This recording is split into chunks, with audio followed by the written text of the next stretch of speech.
Hello dear students, मैं Avinash sir, आप सभी का हमारे यूट्यूब चैनल पर स्वागत है। आज का टॉपिक है टेस्ट सीरीज़ 4 और टेस्ट सीरीज़ 4 में हम 25 क्वेश्चंस देखेंगे किस प्रकार से पूछा गया है, इसका आंसर क्या है और इसके डिटेल हम जानने की कोशिश करेंगे। अगर आप हमारे चैनल को पहली बार देख रहे हैं तो सब्सक्राइब करना मत भूलिए, बेल आइकन को दबाइए, ऑल कीजिए ताकि हमारे नए वीडियो के नोटिफिकेशन आपको मिलते रहे। इसके साथ ही यह टेस्ट सीरीज़ हर एग्ज़ामों के लिए यूजफुल है, जैसे एसएससी, यूपीएससी और रेलवे, सी टेट के लिए। ठीक है, ये क्वेश्चंस प्रीवियस पेपर्स में अधिकतर पूछे गए हैं। आइए देखते हैं किस प्रकार से क्वेश्चंस पूछा गया है। पहला क्वेश्चन है, बंगाल में ब्रिटेन की वस्तुओं के बहिष्कार का सुझाव सर्वप्रथम किसने दिया था? ऑप्शन है अरविंद घोष ने, कृष्ण कुमार मित्र ने, या मोतीलाल नेहरू ने, या सतीश चंद्र मुखर्जी ने। तो इसका करेक्ट आंसर है कृष्ण कुमार मित्र ने। ठीक है, कृष्ण कुमार मित्र ने 1905 में एक पत्रिका के द्वारा सर्वप्रथम 1905 में ही इन्होंने क्या किया था, ब्रिटेन के वस्तुओं को बहिष्कार करने की सुझाव दी थी। आइए नेक्स्ट क्वेश्चन देखते हैं। क्वेश्चन नंबर सेकेंड है। ये क्वेश्चन बहुत अच्छा पूछा गया है। क्वेश्चन नंबर सेकेंड में निम्नलिखित कथनों पर विचार कीजिए। इस तरह से अधिकतर यूपीएससी में एग्ज़ाम पूछा जाता है। इसी तरह से 1, 2, 3 और कूट में दिया रहता है आपको। चलिए देखते हैं। पहला स्टेटमेंट लिखा गया है, दयानंद सरस्वती ने 1875 में आर्य समाज की स्थापना की। ये बात सही है कि नहीं? बिल्कुल की थी। स्वामी दयानंद सरस्वती ने 1875 में क्या किया था? आर्य समाज की स्थापना की थी। ये सही है। आइए सेकेंड स्टेटमेंट देखते हैं। आर्य समाज ने जाति व्यवस्था की संस्था का खंडन किया। बिल्कुल सत्य है, ये भी खंडन किया था, तो ये भी सेकंड सही है। तीसरा स्टेटमेंट है, दयानंद सरस्वती का जन्म ब्राह्मण परिवार में हुआ था। ये भी बिल्कुल सत्य है, तो हमारा ऑप्शन जो है वो ए सही है। ठीक है, इसके साथ ही हम इसके बारे में कुछ और जानने की कोशिश करते हैं। अच्छा, यहाँ से एक और क्वेश्चन पूछा जा सकता है कि आर्य समाज की स्थापना किस जगह पर हुई थी? ठीक है, तो यहाँ से इसका आंसर होगा मुंबई में। और हम ये भी कह सकते हैं, यहाँ से एक क्वेश्चन और भी पूछा जा सकता है कि आर्य समाज का मुख्यालय कहाँ पर बनाया गया था। ठीक है ना, तो आप लोग इसका आंसर कमेंट बॉक्स में लिख कर भेजेंगे, बताएंगे। ठीक है, और इसके साथ ही आप लोग को ये पता है कि दयानंद सरस्वती ने ही एक नारा दिया था, वेदों की तरफ लौट चलो। और दयानंद सरस्वती को ही भारत का मार्टिन लूथर कहा जाता है, और ये अक्सर एग्जामों में पूछा जाता है, आप इसे नोट कर लीजिएगा। ठीक है, आइए क्वेश्चन नंबर थर्ड देखते हैं। तीसरा क्वेश्चन में पूछा गया प्रश्न संख्या 30 में, चोल राजाओं का शासन कहाँ पर था? तमिलनाडु पर, आंध्र पर, केरल पर, बंगाल पर। तो इसका करेक्ट आंसर है तमिलनाडु पर। ठीक है ना, तमिलनाडु पर चोल शासक का शासन था। और इसके साथ ही एक क्वेश्चन यहाँ से पुटअप करता है कि बताए कि चोल शासक का महान शासक कौन था। ठीक है ना, चोल राजाओं का यानी कि चोल शासन में महान शासक कौन हुआ करता था? तो एक शासक थे कारिकाल। ठीक है, कारिकाल थे, ये महान शासक थे। और कारिकाल ही अपने कार्यकाल में सिंचाई हेतु तालाबों के लिए निर्माण कराया था। ठीक है, आइए नेक्स्ट क्वेश्चन देखते हैं। प्रश्न संख्या 4 में पूछा गया है, ब्रिटिश संसद का सदस्य बनने वाला प्रथम भारतीय कौन था? ये भी बहुत अच्छा क्वेश्चन है, रिपीटेड क्वेश्चन है। WC Banerjee, Behramji M मलाबारी, DN वाचा, दादा भाई नौरोजी। तो इसका जो आंसर करेक्ट है ये है WC बनर्जी, यानी बोमेश चंद्र बनर्जी, यानी कि ब्रिटेन के हाउस ऑफ कॉमन्स के लिए ये चुनाव लड़ने वाले क्या थे? प्रथम भारतीय थे। लेकिन क्या हुआ कि उस चुनाव में ये हार गए थे। नोट कर लीजिएगा, ये हार गए थे चुनाव। और इसके साथ ही एक और इनसे क्वेश्चन बनता है कि बोमेश चंद्र बनर्जी ही थे जो भारतीय राष्ट्रीय कांग्रेस के प्रथम अध्यक्ष 1985 में बने थे। ठीक है ना, आइए नेक्स्ट क्वेश्चन देखते हैं। क्वेश्चन नंबर 5, इसमें निम्नलिखित कथनों में से कौन सा एक सही नहीं है, ये बताना है कि सही नहीं है यानी गलत छांटना है हमें। ठीक है, पहला पढ़िए कि कांडला एक ज्वारीय बंदरगाह है। आप लोग बताइए क्या सत्य है कि नहीं। बिल्कुल सही है, कांडला एक क्या है, कांडला एक ज्वारीय बंदरगाह है। इसके साथ ही बी पढ़िए। बी ऑप्शन में लिखा है कोचीन बंदरगाह एक समुद्र तल के प्रवेश द्वार पर स्थित है, ये भी सही है। सी पढ़िए चेन्नई एक प्राकृतिक बंदरगाह है। आप लोग बताइए क्या क्या एक नेचुरल बंदरगाह है यानी पोर्ट है कि नहीं। ठीक है, और डी में लिखा है विशाखापट्टनम भारत की सबसे गहरी स्थल रुद्र बंदरगाह है। बिल्कुल डी भी सही है, लेकिन सी क्या है, ये गलत है क्योंकि ये नहीं है। चेन्नई क्या है, एक भारत का सबसे पुराना कृत्रिम आर्टिफिशियल पोर्ट है, आप नोट कर लीजिएगा क्योंकि अक्सर ये क्वेश्चन पूछा जाता है और आपको यहाँ पे दिया गया है। ठीक है, आइए नेक्स्ट क्वेश्चन देखते हैं। क्वेश्चन नंबर आपका 6 में पूछा गया है कि निम्नलिखित में से भारत के कौन से प्रधानमंत्री ने बजट पेश नहीं किया। तो बात की जाएगी, इसका आंसर होगा, करेक्ट आंसर मोरारजी देसाई। मोरारजी देसाई जो थे ये अपने कार्यकाल में, इनका कार्यकाल ज़्यादा दिन तक नहीं रहा और ये भारत के चौथे प्रधानमंत्री थे।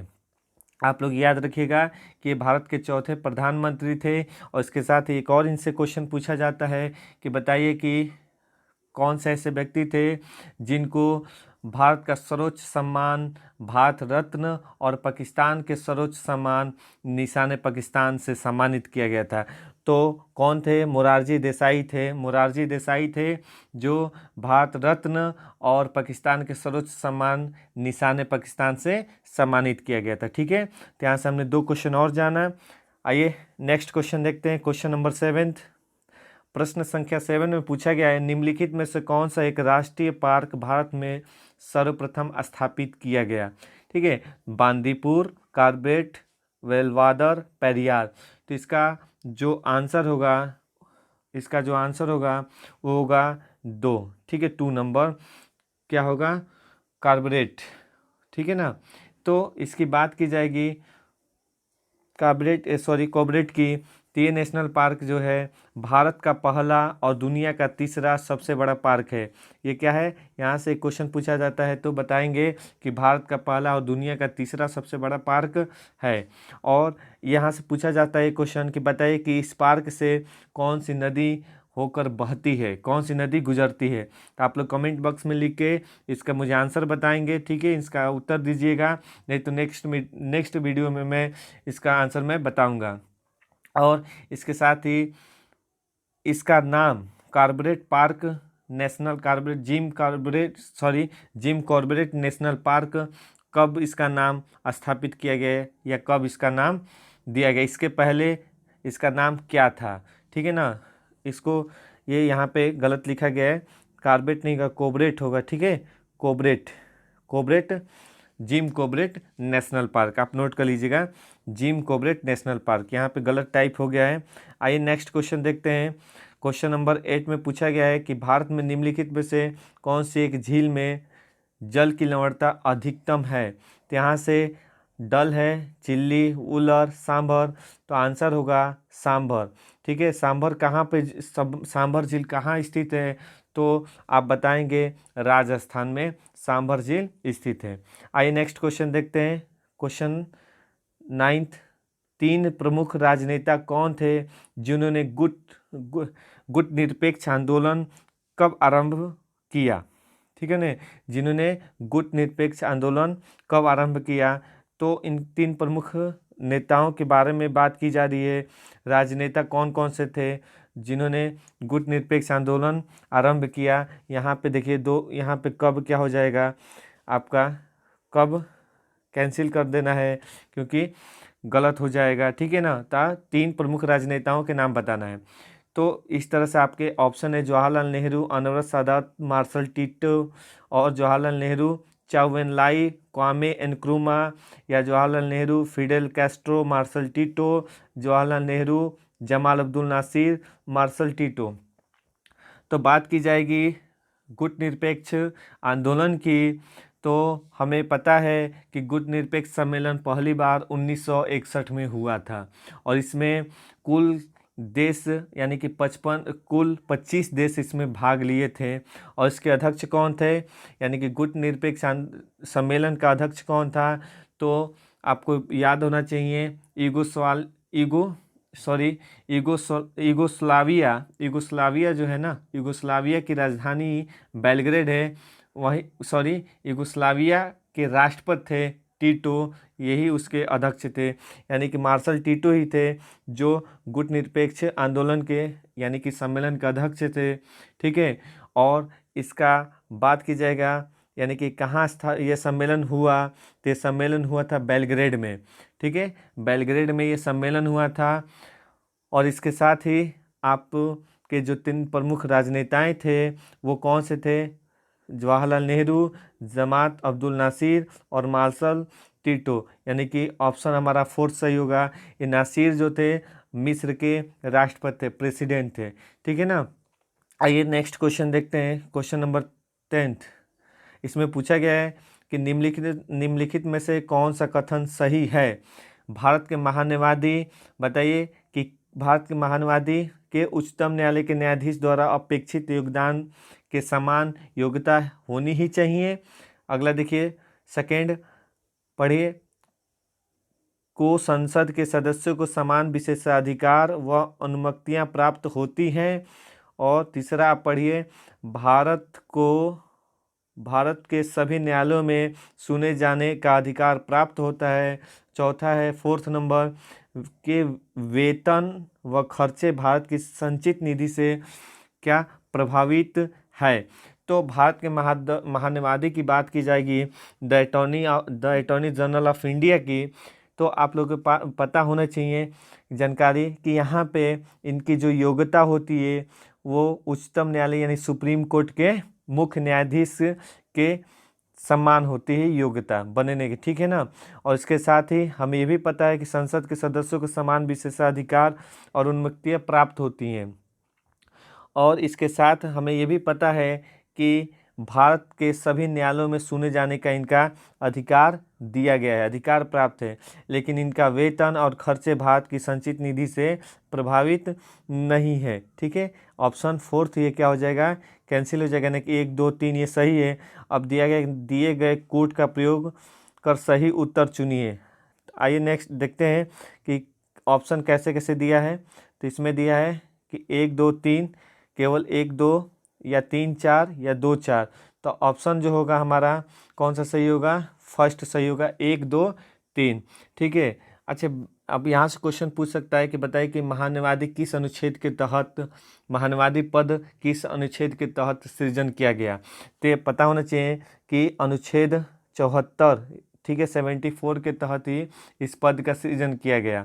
ठीक है, और ये भारत सरकार का सर्वोच्च विधिक अधिकारी होता है। महान्यायवादी क्या होता है, भारत सरकार का सर्वोच्च विधिक अधिकारी होता है। अच्छा, क्वेश्चन यहाँ से पूछा जाए कि बताइए कि भारत के प्रथम महान्यायवादी कौन थे, तो आपका आंसर होगा MC सीतलवाड़ थे। ठीक है ना, कौन थे, MC सीतलवाड़ थे। आप याद रखिएगा, ये अधिकतर क्वेश्चन में पूछा गया है। आइए नेक्स्ट क्वेश्चन देखते हैं, क्वेश्चन नंबर 11। भारत के निम्नलिखित में से कौन से प्रधानमंत्री को लोकसभा में कभी भी विश्वास मत नहीं मांगना पड़ा। तो इसका आंसर है, आप लोगों को भी पता होना चाहिए कि इंदिरा गांधी थी, इनको कभी भी लोकसभा में विश्वास मत नहीं मांगना पड़ा था। नेक्स्ट क्वेश्चन देखते हैं कि क्वेश्चन नंबर 12 विली है। फर्स्ट ऑप्शन है ऑस्ट्रेलिया के ऊपर चलने वाला उष्णकटिबंधीय चक्रवात, या दूसरा है टाइफून, तीसरा है बहुत ऊंचा ज्वार, या चौथा है भारत के ऊपर चलने वाला उष्णकटिबंधीय चक्रवात। तो इसका आंसर है फर्स्ट, ऑस्ट्रेलिया के ऊपर चलने वाला उष्णकटिबंधीय क्या है, चक्रवात है। ठीक है ना। आइए क्वेश्चन देखते हैं 13 नंबर, प्रश्न संख्या 13 वैलीज बीट्स है, वैलीज बीट्स है, बहुत ही अच्छा क्वेश्चन है। तो इसका पढ़ते हैं, ऑप्शन क्या है। पहला ऑप्शन है पूर्व सूर्य ग्रह के पूर्व या पश्चात चंद्रमा की घाटियों या गर्तों से होकर पृथ्वी तक आता प्रकाश। ठीक है। या सेकेंड है सूर्य से निकलने वाला ज्वालाएं, या थर्ड सूर्य ग्रहण के समय का अंधेरा, या फोर्थ है सूर्य से विकसित अल्ट्रावायलेट किरणें। तो इसका जो आंसर होगा वो करेक्ट आंसर फर्स्ट है, ठीक है, फर्स्ट करेक्ट आंसर है। आइए क्वेश्चन प्रश्न संख्या 14 देखते हैं। इसमें पूछा गया कि मुद्रास्फीति की माप के लिए किस वर्ष को आधार वर्ष माना जाता है। तो इसका ऑप्शन है, सॉरी, इसका जो आंसर है वो है थर्ड, 1993 से 94 के वर्ष को आधार वर्ष माना जाता है। और इसके साथ ही अच्छे एक क्वेश्चन पूछा जा सकता है कि बताइए कि मुद्रास्फीति क्या है। इसको इंग्लिश में इन्फ्लेशन कहा जाता है, और इन्फ्लेशन का मापन किसके द्वारा किया जाता है। तो मुद्रास्फीति की मापन किसके द्वारा होती है, तो याद रखिएगा कि थोक मूल्य सूचकांक और उपभोक्ता मूल्य सूचकांक के द्वारा इसका मापन किया जाता है। और साथ में ही मुद्रास्फीति क्या है, तो मुद्रास्फीति की डेफिनेशन की बात की जाएगी तो जब किसी अर्थव्यवस्था, यानी कि जब किसी अर्थव्यवस्था सामान्य कीमत स्तर लगातार बढ़े और मुद्रा का क्या होगा, मुद्रा का मूल्य कम हो, तो उसे क्या कहते हैं, मुद्रास्फीति कहते हैं। नोट कर लीजिएगा, ठीक है। आइए नेक्स्ट क्वेश्चन देखते हैं। क्वेश्चन नंबर 15, भारत में बेरोजगारी के आंकड़े कौन तैयार करता है। वित्त मंत्रालय, ग्रामीण विकास मंत्रालय, ग्राम पंचायत, या राष्ट्रीय नमूना सर्वेक्षण संगठन। तो इसका जो करेक्ट आंसर होगा वो फोर्थ होगा, राष्ट्रीय नमूना सर्वेक्षण संगठन, ठीक है। ये भारत का सबसे बड़ा संगठन है जो नियमित रूप से देश का सामाजिक आर्थिक क्या करता है, सर्वेक्षण करता है। किस चीज़ का सर्वेक्षण करता है, सामाजिक और आर्थिक, याद रखिएगा। यहाँ से क्वेश्चन पूछा जा सकता है कि बताइए कि राष्ट्रीय नमूना सर्वेक्षण संगठन की स्थापना कब हुई, ठीक है। तो इसकी स्थापना 1950 में हुई थी। इसकी स्थापना कब हुई थी, 1950 में हुई थी। और ये पूछा जा सकता है कि ये संगठन किस मंत्रालय के अधीन काम करता है। तो आपका आंसर होना चाहिए सांख्यिकी एवं कार्यक्रम कार्यान्वयन के अंतर्गत क्या करता है, काम करता है, ठीक है। नेक्स्ट क्वेश्चन देखते हैं। क्वेश्चन नंबर पूछा गया है 16 में, अंतर्राष्ट्रीय परमाणु ऊर्जा अभिकरण का मुख्यालय कहाँ स्थित है। तो इसका ऑप्शन दिया है वियना, जनेवा, मॉन्ट्रियल, बर्न। तो इसका करेक्ट आंसर होगा वियना में, ठीक है। वियना में क्या है, इसका मुख्यालय है। और वियना किसकी राजधानी है, ऑस्ट्रिया की राजधानी है, ठीक है ना। और पूछा जा सकता है यहाँ से क्वेश्चन ये कि अंतर्राष्ट्रीय परमाणु ऊर्जा अभिकरण का मुख्यालय, अंतर्राष्ट्रीय परमाणु ऊर्जा अभिकरण कब, इसकी स्थापना कब की गई। तो इसकी स्थापना 29 जुलाई 1957 को की गई थी, नोट कर लीजिएगा। आइए क्वेश्चन नंबर नेक्स्ट देखते हैं। क्वेश्चन नंबर 17 क्वेश्चन में पूछा गया है कि भारत का पहला परमाणु अनुसंधान रिएक्टर कौन है। अप्सरा है, या साइरस, या जर्लिना, या ध्रुव। तो इसका करेक्ट आंसर है अप्सरा, ठीक है ना। अप्सरा है परमाणु अनुसंधान रिएक्टर। इसके साथ ही प्रश्न संख्या 18, लोहे के ऊपर जिंक की परत चढ़ाने को क्या कहते हैं। क्या इलेक्ट्रोप्लेटिंग कहते हैं, या आयनन कहते हैं, या गैल्वेनाइजेशन कहते हैं, या उपरोक्त में से कोई नहीं। तो इसका करेक्ट आंसर है थर्ड, ठीक है, थर्ड है, गैल्वेनाइजेशन कहते हैं। आइए नेक्स्ट क्वेश्चन देखते हैं। क्वेश्चन नंबर 19, इसमें पूछा गया है कि एक गिलास में पानी का बर्फ तैर रही है। जब बर्फ पूर्णतः तक पिघल जाए तो पानी तल क्या बढ़ेगा, घटेगा, अपरिवर्तित रहेगा, पहले बढ़ेगा बाद में घटेगा। तो इसका करेक्ट आंसर है अपरिवर्तित रहेगा, नो चेंज, कुछ भी उसमें बदलाव नहीं होगा, ठीक है। क्वेश्चन नंबर 20 क्वेश्चन देखते हैं। सोना किस अम्ल में घुलता है। क्या हाइड्रोलिक अम्ल में, अम्लराज में, नाइट्रिक अम्ल में, या एसिटिक अम्ल में। तो इसका करेक्ट आंसर है अम्लराज में घुलता है, ठीक है ना। क्या होता है, अम्लराज में सोना घुलता है। इसका शाब्दिक अर्थ क्या है अम्लराज का, तो इसका शाब्दिक अर्थ हम कह सकते हैं शाही जल, ठीक है, शाही जल कहा जाता है इसको। आइए नेक्स्ट क्वेश्चन देखते हैं। क्वेश्चन नंबर 21, डायनामाइट बनाने में किस द्रव का प्रयोग किया जाता है। नाइट्रोग्लिसरीन, ऑलिक अम्ल, लैक्टिक अम्ल, मैलोइक अम्ल। तो इसका करेक्ट आंसर होगा नाइट्रोग्लिसरीन। ठीक है। और यहाँ से एक और क्वेश्चन पूछा जा सकता है कि बताइए कि डायनामाइट की खोज किसने की थी? आविष्कार तो अल्फ्रेड नोबेल ने की थी। ठीक है।